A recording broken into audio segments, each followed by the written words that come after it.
전쟁이 언제 끝나는 거야? 지금 사도 되는 거야? 아니면 더 기다려야 해? 아마 지금 이 영상을 보고 계신 분들 머릿속에 이 두 가지 질문이 계속 맴돌고 있을 겁니다. 전쟁이 정확히 언제 끝나는지는 아무도 모릅니다. 저도 모릅니다. 하지만 한 가지는 확실합니다. 결국 전쟁은 끝납니다. 1991년 걸프전도, 2003년 이라크전도, 2022년 러시아 우크라이나 전쟁도 시작이 있으면 반드시 끝이 있었습니다. 그런데 더 중요한 게 있습니다. 종전 이후 모든 섹터가 똑같이 오르는 게 아니었어요. 전쟁 중에 올랐던 에너지, 방사능 재료 소멸로 빠지고 전쟁 중에 눌려있던 섹터들이 폭발적으로 반등했습니다. 돈이 이사를 가는 겁니다. 그리고 그 이사는 종전 발표 이후가 아니라 종전이 예상되기 시작하는 순간부터 시작됐어요. 우리는 이 전쟁이 끝난 뒤를 준비해야 합니다. 오늘은 그 준비를 같이 해보려고 해요. 종전 이후 돈이 이동할 방향 5가지를 정리하고 각 방향에서 어떤 논리로 어떤 기업들이 수혜를 받는지까지 전부 살펴보겠습니다. 다만 오늘 내용은 투자 아이디어입니다. 흐름의 방향을 보여드리는 거지 특정 종목을 추천하는 게 아닙니다. 각 기업의 실적이나 재무 상태는 반드시 직접 확인하셔야 해요. 이런 분석 계속 받아보시려면 구독, 좋아요 한번 눌러주세요. 자, 본격적으로 들어가기 전에 전제 하나를 깔겠습니다. 저는 종전 이후 국제 유가가 배럴당 $80 수준에서 자리 잡을 것으로 보고 있습니다. 전쟁 전 $65로 돌아가는 게 아니에요. 중동 시설이 물리적으로 파괴됐고 지정학적 리스크 프리미엄이 남아있기 때문에 전쟁 전보다 $15에서 $20 높은 수준에서 새 균형을 찾을 거라는 게 제 생각입니다. 어디까지나 제 예상이에요. 근데 이 유가 $80라는 숫자가 섹터마다 미치는 영향이 전부 다릅니다. 그럼 돈이 어디로 이사를 가느냐? 지금부터 하나씩 보겠습니다. 첫 번째 섹터. 많은 분들이 의외라고 느끼실 겁니다. 석유화학이에요. 여기서 이런 반응이 나올 수 있어요. 아니, 유가 오르면 석유화학은 피해 아닌가요? 맞습니다. 전쟁 중에는 피해 섹터가 맞아요. 원재료 가격이 93%나 폭등했으니까요. 근데 반전이 있습니다. 석유화학이 뭔지 먼저 쉽게 말씀드릴게요. 여러분, 얼마 전에 쓰레기 봉투 대란 기억나시죠? 편의점 가면 종량제 봉투 품절이고 택배 뜯으면 나오는 에어캡도 풍기고 마트 비닐백도 없어서 난리였잖아요. 쓰레기 봉투, 에어캡, 비닐장갑, 플라스틱 용기, 페트병, 자동차 범퍼, 스마트폰 케이스, 이게 다 석유화학 제품이에요. 석유에서 뽑은 원료로 만든 겁니다. 석유를 정유소에서 분리하면 나프타라는 게 나오는데 이건 그냥 플라스틱의 쌀이라고 생각하시면 돼요. 이 나프타를 공장에서 쪼개면 에틸렌이라는 게 나옵니다. 에틸렌은 플라스틱의 밀가루예요. 이 밀가루로 비닐도 만들고 봉투도 만들고 페트병도 만드는 거죠. 쓰레기봉투 대란이 왜 일어났냐면 이 밀가루 에틸렌 공급이 끊겼기 때문이에요. 중동에 있는 공장들이 폭격 맞아서 문을 닫았거든요. 자, 여기서 돈 버는 구조를 이해하려면 딱 하나만 아시면 됩니다. 스프레드라는 개념인데 어렵게 생각하실 필요 없어요. 치킨집을 생각해 보세요. 닭고기 원가가 10,000원이고 치킨을 20,000원에 팝니다. 마진이 10,000원이죠. 이게 스프레드예요. 석유화학에서는 밀가루 가격, 그러니까 에틸렌 가격에서 쌀 가격, 그러니까 나프타 가격을 빼면 됩니다. 이 마진이 톤당 $250는 되어야 본전이에요. 근데 전쟁 전에는 이게 $35까지 떨어졌었습니다. 치킨으로 치면 닭이 10,000원인데 치킨을 1,350원에 파는 거예요. 만들수록 손해를 보는 구조였습니다. 롯데케미칼이 연간 9,400억 적자를 낸 이유가 이거예요. 그런데 전쟁이 이 구조를 완전히 뒤집어 놨습니다. 이스라엘이 이란 최대 석유화학 단지인 아살루에를 폭격했어요. 여기가 이란 석유화학 생산의 50%를 담당하는 곳입니다. 이란은 보복으로 사우디의 주바일 석유화학 단지를 때렸고요. 세계 생산의 6%에서 8%를 차지하는 곳이에요. 쿠웨이트, 바레인 시설까지 타격을 받았습니다. 지금 전 세계 에틸렌 생산의 약 12%가 멈춰 있는 상태예요. 아까 말한 쓰레기 봉투 대란이 왜 끝이 안 나는지 이제 이해가 되시죠? 밀가루 공장이 폭탄 맞아서 물리적으로 부서진 거예요. 이건 스위치 켜듯이 금방 복구되는 게 아닙니다. 미국 화학회 저널에서 뭐라고 했냐면요. 전쟁이 당장 끝나더라도 석유화학이 정상으로 돌아오려면 2026년이 다 걸린다고 했습니다. 자, 여기서 유가 $80가 왜 중요한지 나옵니다. 유가가 $110에서 $80로 내려오면 쌀값, 그러니까 나프타 가격도 같이 내려와요.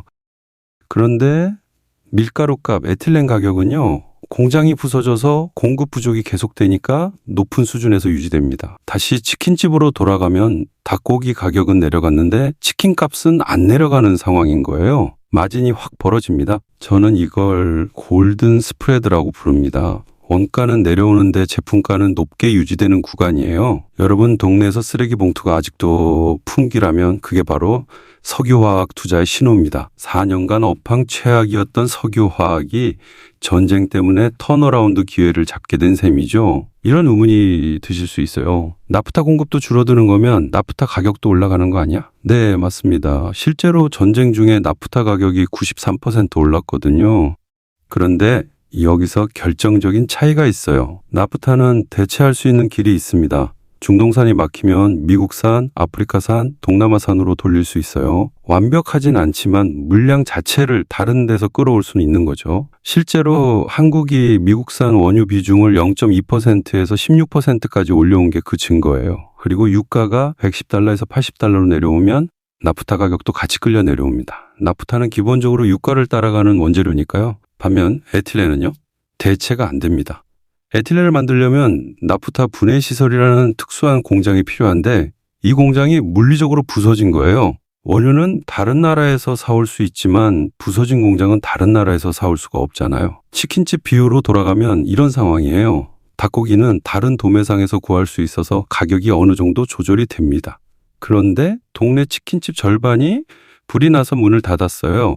남은 치킨집은 줄 서서 기다려야 사 먹을 수 있으니까 치킨 가격은 안 내려가죠. 그래서 핵심은 둘 다 올라가지만 올라가는 폭이 다르다는 겁니다. 나프타는 유가 하락에 같이 눌리지만 에틸렌은 공장 파괴라는 물리적 병목 때문에 높은 데 머물러요. 이 차이, 즉 스프레드가 벌어지는 거죠. 실제 숫자를 보면 전쟁 전에 에틸렌 스프레드가 톤당 35달러였는데 지금 241달러까지 벌어졌어요. 손익분기 250달러에 거의 닿은 겁니다. 유가가 80달러로 내려오면 나프타 쪽이 먼저 빠지면서 이 스프레드가 300달러, 350달러까지 갈 수 있다는 게 제 시나리오예요. 저는 이걸 골든 스프레드라고 부릅니다. 원가는 유가와 함께 내려오는데 제품가는 공장이 복구될 때까지 높게 버티는 구간이에요. 두 번째 섹터로 넘어가겠습니다. 건설과 플랜트예요. 이건 논리가 단순 명쾌합니다. 부서진 건 다시 지어야 합니다. 국제에너지기구 발표 기준으로 9개국 에너지 자산 40곳이 심각한 피해를 입었어요. 이란의 정유시설, 석유화학단지, 공항 항만이 파괴됐고 사우디와 쿠웨이트, 바레인의 시설도 이란 보복으로 타격받았습니다. 누가 이기든 지든 수백조 원 규모의 재건 사업이 펼쳐져요. 이건 예측이 아니라 확정된 미래입니다. 근데 아무 건설사나 할 수 있는 게 아니에요. 중동에서 석유화학 플랜트를 지어본 경험, 사막의 50도 고온에서 시설을 세워본 레퍼런스, 이게 있어야 합니다. 한국 건설사들은 이걸 수십 년간 해왔어요. 실제로 4월 7일 미국과 이안 이주 휴전 소식이 나오자마자 대우건설, 상지건설이 상한가를 찍었고 현대건설이 21%, DLNC가 25% 올랐습니다. 시장은 이미 재건을 가격에 반영하기 시작한 거예요. 근데 여기서 제가 확실히 말씀드리고 싶은 게 있습니다. 건설주 중에 중동 재건과 직접적인 관련이 없는데도 테마에 엮여서 오르는 종목들이 있어요. 이런 종목은 조심하셔야 합니다. 테마주의 가장 큰 특징이 뭐냐면 올라갈 때는 같이 올라가는데 빠질 때는 실적이 있는 종목과 없는 종목의 속도가 완전히 다르거든요. 실적이 없는 종목이 훨씬 빨리, 훨씬 깊게 빠집니다. 그리고 건설주 전체에 해당하는 이야기인데 아직 실제 수주가 나온 게 아니에요. 종전도 확정되지 않았고 재건 계약도 체결되지 않았습니다. 지금 오르는 건 전부 기대감이에요. 기대감으로 오른 주가는 기대가 실현되지 않으면 되돌려지는 거거든요. 이 점을 반드시 감안하셔야 합니다. 삼성 E&A가 플랜트 재건의 1순위 수혜주로 증권가에서 꼽히고 있고 현대건설은 인프라와 항만, 대우건설은 중동 경험에 체코 원전까지 포트폴리오가 있습니다. 다만 반복해서 말씀드리지만 테마에 따라 무분별하게 오르는 종목은 구분하셔야 해요. 세 번째 섹터, 빅테크와 반도체입니다. 이건 해외와 국내를 같이 봐야 해요. 먼저 큰 그림부터 말씀드리겠습니다. 전쟁 기간 동안 가장 많이 빠진 섹터가 어딘지 아세요? 빅테크 반도체입니다. 왜 빠졌을까요? 연결고리가 있어요. 유가가 오르면 물가가 오릅니다. 물가가 오르면 미국 중앙은행인 연준이 금리를 못 내려요. 금리가 높으면 미래 성장에 베팅하는 기술주가 불리해집니다. 기름값이 비싸지니까 AI고 뭐고 당장 물가부터 잡아야지 하는 분위기가 된 거예요. 그런데 유가가 80달러로 안정되면요. 이 연결고리가 정확히 반대로 작동합니다. 유가 안정, 물가 안정, 금리 인하 기대 복원, 성장주 밸류에이션 재평가, 눌려있던 스프링이 튀어오르는 겁니다. 여기서 핵심을 말씀드릴게요. 반등의 출발점은 미국 빅테크입니다. 왜냐하면 빅테크들의 AI 투자가 전쟁과 상관없이 계속되고 있거든요. 우리 돈으로 250조 원이 넘습니다. 작년에 거의 2배예요. 마이크로소프트, 메타, 아마존 전부 AI 투자를 유지하거나 늘리고 있습니다. 이 돈이 어디로 가느냐? AI 반도체를 사는 데 씁니다. 엔비디아의 GPU, 삼성전자와 SK하이닉스의 HBM 메모리. 전쟁 때문에 주가가 잠시 눌렸을 뿐이지 실적의 기반은 하나도 안 바뀐 거예요. 실제로 3월 18일에 유가가 잠깐 빠졌을 때 어떤 일이 일어났는지 아세요? 코스피가 하루 만에 5% 넘게 폭등하면서 삼성전자 20만 원, SK하이닉스 100만 원 시대가 열렸습니다. 유가 하락 하나에 시장이 이렇게 반응한 거예요. 종전이 확정되면 이것보다 더 강한 움직임이 나올 수 있다는 게 제 판단입니다. 해외 투자가 가능하시다면 엔비디아, 마이크로소프트, 구글, 아마존이 가장 직접적인 반등 후보예요. 돈이 여기서 출발하니까요. 국내에서만 투자하신다면 삼성전자, SK하이닉스가 빅테크 AI 투자의 파생 수혜를 받습니다. 또는 미국 나스닥 100 ETF를 통해서 이 빅테크 전체에 한꺼번에 접근하는 방법도 있어요. 네 번째 섹터. 이건 설명이 가장 쉽습니다. 항공과 여행이에요. 항공사에게 기름값은 전체 비용의 약 30%를 차지합니다.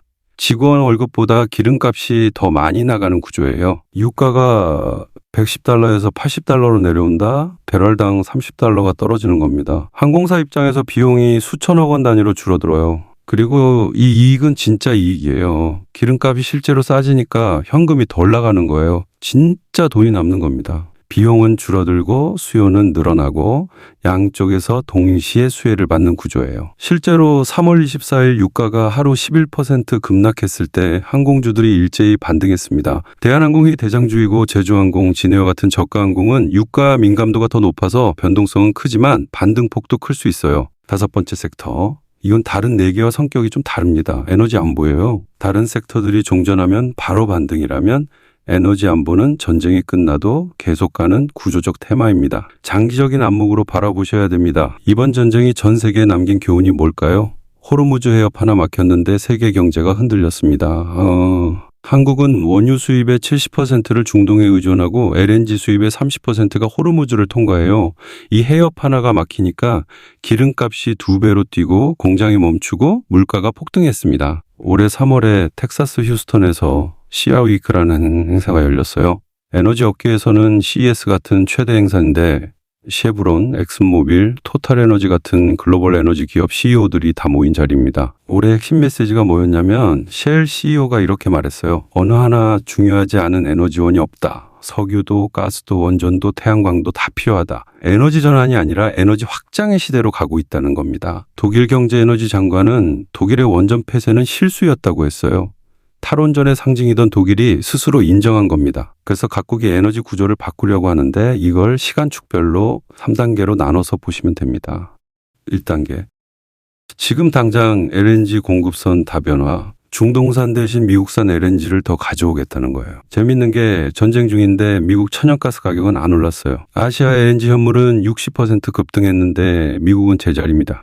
미국은 원유를 뽑을 때 가스가 같이 나오는데 이게 너무 많아서 오히려 남아들거든요. 쉽게 말해서 미국에서 사오면 아시아 현물보다 훨씬 싸게 조달할 수 있다는 뜻입니다. 그래서 세계가 미국 LNG로 몰리고 있어요. 올해 3월 미국 LNG 수출이 역대 최대를 기록했고 특히 아시아양 수출은 한 달 만에 2배로 늘었습니다. 일본은 이미 선수를 쳤어요. 도쿄가스는 해외 투자의 절반 이상을 미국에 쏟겠다고 했고 JERA는 미국 가스전을 15억 달러에 사들였습니다. 한국은 포스코 인터내셔널이 알래스카 LNG 프로젝트 지분을 확보하고 연간 100만 톤 구매 우선권을 잡았어요. 알래스카에서 아시아까지는 10일이면 옵니다. 중동에서 오는 16일보다 빠르고 비용도 3분의 1 수준이에요. 그런데 이 LNG를 가져오려면 뭐가 필요할까요? 배가 필요합니다. LNG 운반선이요. 그리고 이 배에는 본행제라는 특수 부품이 들어가는데 영하 162도에서 가스를 액체 상태로 유지하는 핵심 기술이에요. 여기서 한국이 세계 최고입니다. 삼성중공업이 해상 LNG 설비 발주 10기 중 6기를 수주해서 점유율 60%이고 동성화인텍이 본행제를 공급해요. 게다가 카타르 LNG 터미널이 공격을 받아서 전체 생산의 17%가 날아갔는데 복구에 2에서 5년이 걸린대요. 카타르 물량이 빠진 자리를 미국산이 채워야 하고 실어나를 배 수요는 계속 늘어날 수밖에 없습니다. 이 섹터의 강점은 수주장고 기반이라는 거예요. 테마가 아니라 실제 계약이 체결되고 매출이 잡히는 구조거든요. 2단계, 6개월에서 2년 원전. 화석연료는 수입 의존이라 위험하고 태양광은 해가 져야 전기가 안 나오고 풍력은 바람이 안 불면 멈춰요. 원전은 한번 켜면 24시간 365일 돌아갑니다. 연료인 우라늄도 소량이면 되니까 중동 의존이 없어요. CRI 위기에서 빅테크의 태도가 확 달라졌습니다. 아마존이 SMR이라는 소형 원전으로 대규모 전력을 조달하겠다는 계약을 맺었고 마이크로소프트와 엔비디아가 AI를 위한 원전 파트너십을 체결했어요. 빅테크가 우리 데이터 센터에 원전이 필요하다고 직접 나선 겁니다. 미국 정부도 움직이고 있어요. 원자로 심사 기간을 대폭 단축했고 2050년까지 원전 용량을 지금의 4배로 늘리겠다고 했습니다. EU도 올해 3월에 유럽 전체가 협력해서 소형 원전을 2030년대 초에 가동하겠다는 전략을 발표했고요. 한국도 SMR 예산을 1,000억 원으로 늘렸고 체코 원전 24조 원 프로젝트 매출이 올해부터 잡히기 시작합니다. 두산 에너빌리티 한전기술이 대표 종목이에요. 다만 한 가지 냉정하게 보셔야 할 게 SMR은 기대는 크지만 아직 대형 본계약이 지연되고 있는 상태예요. 실적으로 증명되기 전까지는 변동성이 클 수 있습니다. 3단계, 2년 이후 장기 태양광과 ESS. 가장 근본적인 해법은 수입 자체를 안 하는 에너지입니다. 햇빛과 바람만 있으면 되니까요. 세라위키에서 넥스테라 에너지 CEO가 인상적인 말을 했어요.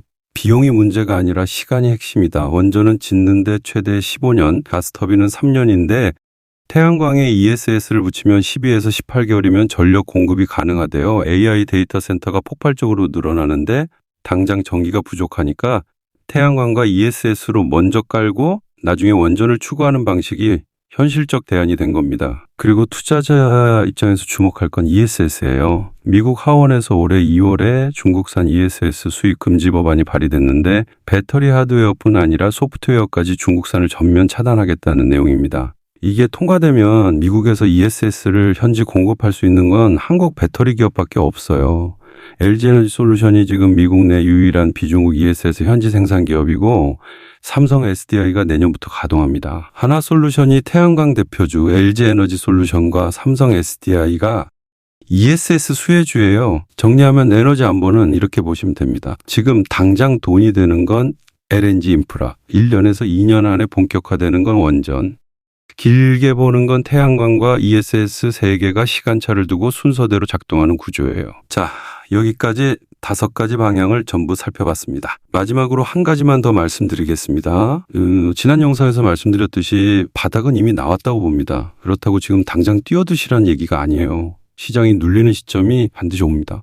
이슬람마바드 협상이 지지부진하거나 이스라엘이 독자 행동에 나서거나 사모펀드 환매 이슈가 불거지거나 이런 이벤트 때마다 시장은 출렁일 거예요. 그 출렁임이 바로 기회입니다. 한 번에 다 사시면 안 돼요. 분할로 접근하시고 시장이 흔들릴 때 준비된 사람이 가장 좋은 가격에 들어갈 수 있습니다. 그리고 오늘 다룬 5개 섹터 중에서 테마성이 강한 섹터일수록 더 조심하셔야 해요. 특히 건설주 중 중동과 직접 관련 없는 종목이 같이 오르는 경우 이건 테마에 편승한 거지 실적이 뒷받침되는 게 아닙니다. 테마주는 올라갈 때는 같이 가지만 빠질 때는 혼자 빠져요. 이 차이를 꼭 기억하시기 바랍니다. 오늘 영상은 여기서 끝이 아니라 시작입니다. 각 섹터별로 더 깊게 파는 영상을 준비하고 있으니까 알림 설정 해두시면 놓치지 않으실 거예요. 이건 어디까지나 참고용이고요. 최종 판단은 반드시 본인이 하셔야 합니다. 오늘 이야기 도움이 되셨다면 좋아요 한번 눌러주시고요.